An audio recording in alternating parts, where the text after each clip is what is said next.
when I say we live in times of revolution, we do. And I said that a time of revolution is a time when people are forced to challenge the things they take for granted. So let me ask you something that you may take for granted. I haven't got time to, I'm not there with you to see how you're going to react to this, but let me ask you it anyway. I ask people all around the world this question. It's this: how many senses do you think you have? Senses, physical senses. I'll give you a minute to think about it. That's it. You can edit more time in here if you want. Let me tell you what people commonly say. What people commonly say is this: we have, typically, I'm not saying you said this personally, but typically, I ask people all around the world, typically what they say is this, that we have 5 senses. And somebody almost always say, no, there's a 6th one, which is intuition. Now, the 5 senses people normally mention are sight, hearing, touch, smell, and, did I say hearing? You know what they are, those 5. And intuition. Now, intuition is different. Because it's obvious what does the other 5 things, you know, eyes that see, ears that hear, and so on. Intuition, it isn't quite clear what does intuition, you know. Intuition is a kind of spooky sense that girls have more of. This is what we're told. Well, I came across a great book recently called Culture and the Senses, written by a woman called Catherine Lynn Geertz, G-E-U-R-T-S. She spent a lot of time with a group called the Anglo-Ewe peoples of southeastern Ghana. They had never thought they had 5 senses. Actually, they'd never thought to count them. That's what I found interesting. We live in a culture in the West where we think if you can't count something, it doesn't count. They didn't count them. They couldn't see how you'd make the distinction. So, once you counted them out, they said, well, what about the other one? And she said to them, what do you mean, the other one? And they said, well, the main one. You know, as you're counting senses, why aren't you counting that one? Now, this is a real sense which you have, and not some residual thing that happens to have survived in southeastern Ghana. You know, we all have it, but we don't count it. I'll tell you what it is, as time is shown. This is the sense of balance. Now, balance is fundamental to our human functioning. You know, you can't sit up, you can't stand up, you can't lie down properly, you can't get around without a sense of balance. Some of the problems for people with physical disabilities hinge around the sense of balance. It's fundamental, but we typically don't list it. And we don't list it not because we haven't got it, but because we spent our entire lives being told we have 5 senses, and that's it. So we take it for granted. You know, it's a question we don't bother asking anymore. We think we've dealt with it. Well, actually, you know, a physiologist will tell you you don't have 6 senses either. You have 9, maybe more. You might think about what the other ones are, but I'll tell you a couple. One of them is a sense of temperature, which is totally different from a sense of touch. A kinesthetic sense, which is knowing where you are in space. Pain is different from the sense of touch too. I mentioned Bart Connor. He's an Olympic gymnast. They depend totally on balance and a sense of kinesthetic orientation.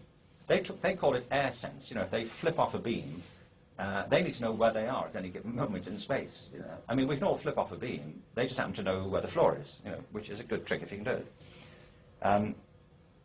So now my point is this: if we underestimate our basic senses and take them for granted, what else are we taking for granted that's also untrue? Well, I think what we take for granted primarily is our sense of intelligence.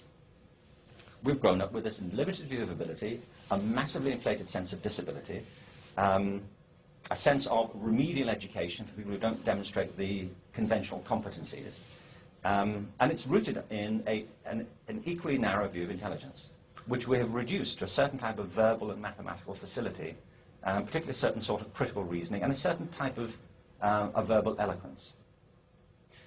My whole argument for the arts has always been that they represent a much more diverse conception of human intelligence.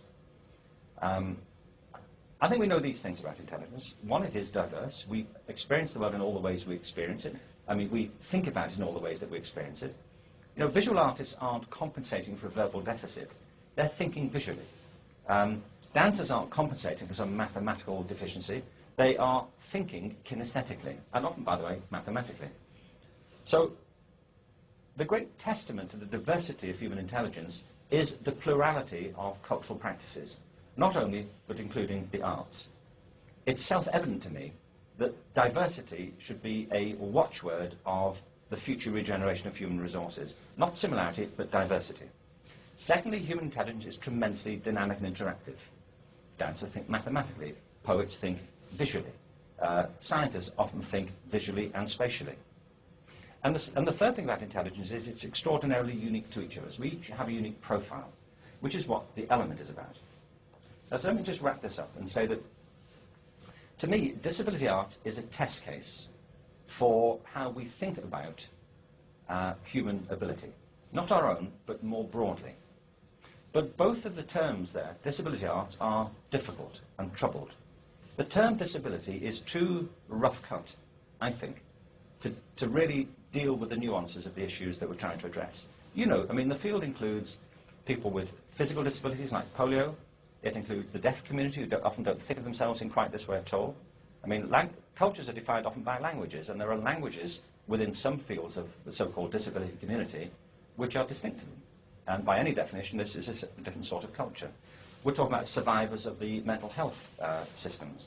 These are different sorts of nuanced capacities and challenges that we need to think of properly before we start to sloganize, I think, the field of disability arts. And the second thing is the term the arts itself is troubled. If you ask people to define the arts, that's when the argument starts. You know, it goes from what we think of as high art, our ballet and classical music, to street culture, to rap, to every form of creative practice. So the term disabled arts, to me, is a problem, because it suggests something that's unified when what we're trying to promote is homogeneity. And it's based on, I think, two things I want to conclude with. One is that because of this conception of ability, and particularly since the 19th century, I think we have pathologized physical disabilities and other sorts of what we might think of as impairments. We've pathologized them and ghettoized them. And part of what the disability arts movement is about is liberating people's natural capacities through different sorts of creative practice. And I think that's exactly what we should do. But we've also, just as we've pathologized disability, we've professionalized the arts. It's only quite recently that the arts has emerged as a separate profession, you know, with their own social security numbers and passports with artists written on them. So I think for the future, as I take it, this is really the big theme of Momentum 09, part of the conversation should be to recognize the subtleties and complexities in these two separate domains which are beginning to merge here, and not to impose a homogeneous view or set of aspirations on them, but to recognize that people are involved in them for different sorts of reasons.